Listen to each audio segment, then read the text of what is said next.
जगण्यासाठी कमावतोय की कमावण्यासाठी जगतोय?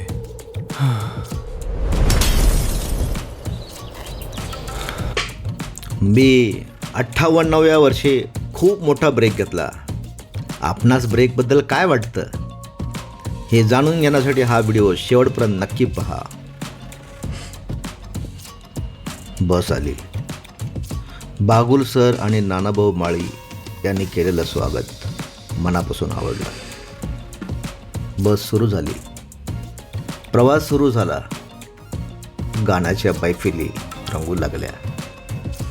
मी थोडासा फ्लॅशबॅकमध्ये गेलो. माझे सहकारी सुनील कुलकर्णी यांनी एकदा बोलता बोलता मला पुण्यातील चला जाऊया गड किल्ल्यावर हा ग्रुप जॉईन करण्याचा सल्ला दिला होता. पुढे पुण्यात आल्यानंतर या ग्रुपचे संस्थापक श्री बागुल सर यांच्याशी मी संपर्क साधला. त्यांनी ग्रुपच्या ॲक्टिव्हिटीबद्दल माहिती दिली.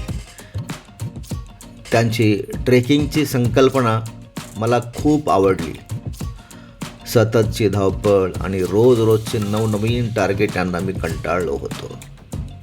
जगण्यासाठी सुरू केलेल्या अर्थार्जनात मी एवढा गुंतून गेलो होतो की जगण्यासाठी कमावतो की कमावण्यासाठी जगतोय असा प्रश्न मला पडू लागला.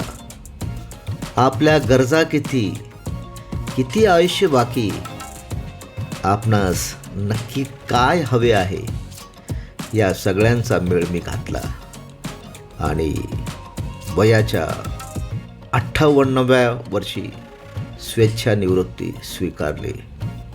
असो, वसई आणि अर्नाळा किल्ल्याला भेट देण्याचं आधीच ठरले होते. पण दरम्यानच्या काळात अमेरिका, इस्रायल आणि इराण युद्ध सुरू झाले. स्ट्रेट ऑफ हॉर्मुझ बंद झाले. गॅसची टंचाई निर्माण झाली. बागुल सरांना वसई अर्नाळा भेटीचा कार्यक्रम नाईलाजास्तव पुढे ढकलावा लागला. अखेर आज 17 मे रोजी तिकडे जाण्याचा मुहूर्त उजाडला. सकाळची वेळ. ट्रॅफिक कमी होते. बसने चांगलाच वेग पकडला होता. मी गाडीच्या काचेबाहेर वेगाने मागे पडणारा रस्ता न्याहाळायला सुरुवात केली. त्या धावत्या रस्त्याकडे पाहताना मला अचानक मदारी आणि माकडाची एक गोष्ट आठवली. माकडाला पकडण्यासाठी मदारी एका अरुंद तोंडाच्या जड लोखंडी घागरीत खरपूस भाजलेलं शेंगा टाकतो आणि ती घागर जंगलात ठेवून स्वतः लपून बसतो. शेंगाच्या खमंग वासाने आकर्षित होऊन माकड घागरीजवळ येते आणि आत हात घालते. ते हातात मुठभर शेंगा पकडते आणि मुठीसह हात बाहेर काढण्याचा प्रयत्न करते. पण मुठीत भरलेल्या शेंगांमुळे त्याचा हाताचा आकार वाढतो आणि त्याचा हात त्या निमुळत्या तोंडाच्या घागरीत अडकून राहतो. शेंगांचा मोह त्याला सोडवत नाही. ती जड घागर तशीच हातासह ओढत तो पळू लागतो.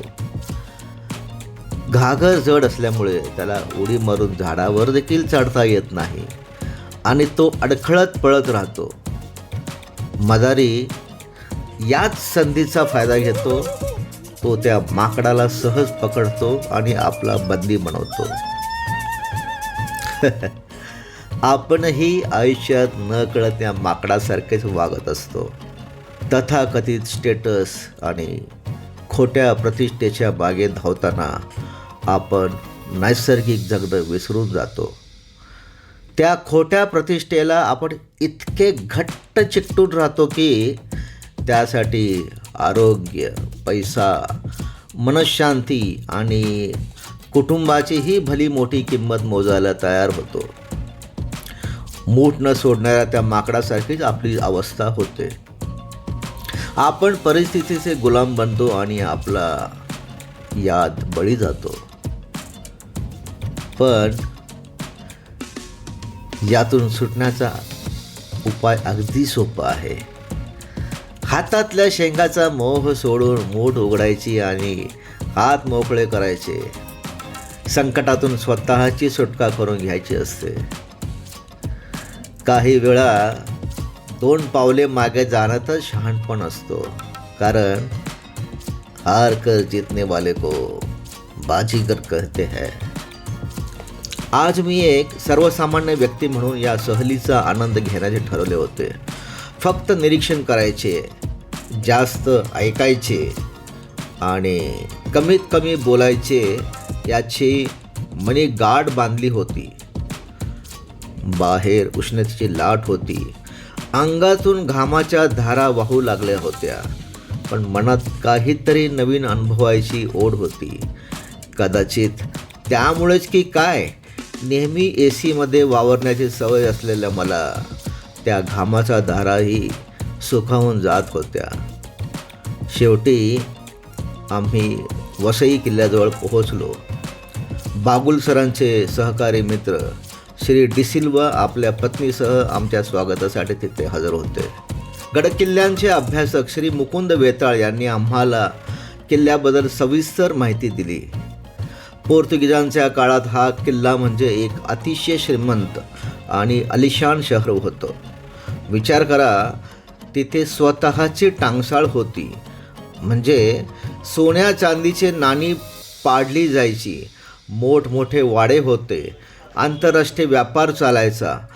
पोर्तुगीजांना असं वाटायचं की त्यांच्याकडे एवढा पैसा आणि आधुनिक तोफा आहेत, म्हणजे त्यांना कोणीच हरवू शकत नाही. पण त्यांचा हाच फाजील आत्मविश्वास आणि अहंकार त्यांना नडला. चिमाजी अप्पांच्या नेतृत्वाखाली मराठ्यांनी त्यांचा हा गर्व मातीत मिळवला आणि किल्ला जिंकला. यावरून आपण आपल्या स्वतःच्या आयुष्यासाठी काय शिकायचं? कधीकधी ना, आपल्याकडे 4 पैसे आले, चांगलं पद मिळालं किंवा समाजात मान मिळाला की आपल्यात नकळत एक अहंकार येतो. आपल्याला वाटतं आता मला सगळं समजतंय, मी करेन तीच पूर्व दिशा. पण हाच अहंकार आपल्याला आंधळा करतो. तुमच्या अफाट वैभवाला एका रात्रीत उद्ध्वस्त करण्याची ताकद कशात आहे? उत्तर शोधायचं असेल तर वसईच्या किल्ल्याच्या भिंतींना विचारून बघा. हा किल्ला आपल्याला शिकवतो की अहंकार आणि अति आत्मविश्वास पतनाला कारणीभूत ठरतात. तुम्ही कितीही यशस्वी असा, समोरच्याला कधीच कमी लेखू नका. जर यशाच्या शिखरावर दीर्घकाळ टिकून राहायचं असेल तर खिशात श्रीमंती असतानाही मनात नम्रता असायला हवी आणि काळाप्रमाणे स्वतःला बदलण्याची तयारी असायला हवी. पुढचा प्रवास सुरू झाला. जसजसे आम्ही समुद्राकडे जाऊ लागलो तसतसा माशांचा वास येऊ लागला. समोर बांगडा मासे सुकवण्यासाठी लटकवलेले दिसत होते. थोडे पुढे जाताच विशाल समुद्र दिसला आणि दूरवर एक छोटंसं बेट चमकत होतं. दुरून अर्नाळा किल्ला जणू आम्हाला साथ देत होता. हा एक जलदुर्ग आहे. विचार करा, 4 बाजूंना खारे पाणी, सतत येणारी वादळे, समुद्राच्या अजस्त्र लाटांचे तडाखे. हा किल्ला शेकडो वर्षापासून झेलतोय. पण या किल्ल्याचं सर्वात मोठं कौतुक काय आहे माहिती आहे का? 4 बाजूंना खारे पाणी असून या किल्ल्याच्या पोटात गोड पाण्याचा एक सुंदर अष्टकोनी तलाव आहे, जो आजही जसाच्या तसा अस्तित्वात आहे. 4 बाजूला खारा पाण्याचा वेढा, पण आत मात्र गोडा पाण्याचा साठा. अर्नाळा किल्ला आपल्याला मेंटल टफनेस शिकवतो. लोक कमी लेखतील, ऑफिसमध्ये त्रास होईल, घरात वाद होतील. हा नकारात्मकतेचा खारा समुद्र तुमच्यावर रोज लाटांचा मारा करेल. पण लक्षात ठेवा, बाहेरच्या खारा पाण्याने किल्ला बुडत नाही. तो तेव्हाच संपुष्टात येतो जेव्हा खारे पाणी आत शिरते. म्हणूनच बाहेरच्या परिस्थितीला तुमच्या आतल्या चांगुलपणावर ताबा मिळवून देऊ नका. खंबीर रहा, आनंदी रहा. परतीचा प्रवास सुरू झाला. आणि शेवटची गोष्ट, या दोन्ही किल्ल्यांची आजची स्थिती. कधी काळी जिथे राजा महाराजांचे वैभव होते, युद्धाच्या घोषणा होत होत्या, सोन्याची नाणी खणखणत होती, आज तिथे कमालीची शांतता आहे. अनेक भिंती पडलेल्या आहेत, काही ठिकाणी झाडे अवास्तव्य वाढली आहेत. काळ बदलला आणि किल्ल्यांचे रूपही बदलले. हा निसर्गाचा नियम आहे मित्रांनो. आपल्या आयुष्यातही नेहमी सुवर्ण काळ राहीलच असं नाही. कधी सुख येईल तर कधी दुःख, कधी तारुण्य असेल तर कधी वृद्धत्व. हे किल्ले आज जसे आहेत तसेच अभिमानाने उभे आहेत. ते भूतकाळाचे रडगाणे गात बसलेले नाहीत. आपल्यालाही हे शिकायचे आहे. जे गेले ते स्वीकारणे आणि आजच्या स्थितीतही आपला आदर, आपला स्वाभिमान आणि आपले अस्तित्व टिकवून ठेवणे. परिस्थिती बदलली तरी खचून न जाता आज आपल्याकडे जे आहे त्यात सन्मानाने आणि समाधानाने जगणे हाच खरा व्यक्तिमत्व विकास आहे. मित्रांनो, मोठा ब्रेक घेणं कदाचित शक्य नसेल, पण छोटा ब्रेक घेणं तो बनता है बॉस. डिस्चार्ज झालेली बॅटरी पुन्हा चार्ज करण्यासाठी एक छोटासा ब्रेक नक्की घ्या. निसर्गाच्या सानिध्यात जा, भटकंती करा आणि त्याचा शांत आवाज अनुभवा. निसर्ग खूप काही शिकवून जातो. आनंदी रहा आणि पुन्हा नव्या जोमाने, पूर्ण उत्साहाने आणि एका नव्या दृष्टिकोनाने कामाला लागा. वसई आणि अर्नाळा किल्ला फक्त फोटोंसाठी नाही तर इतिहास जगण्यासाठी आहे.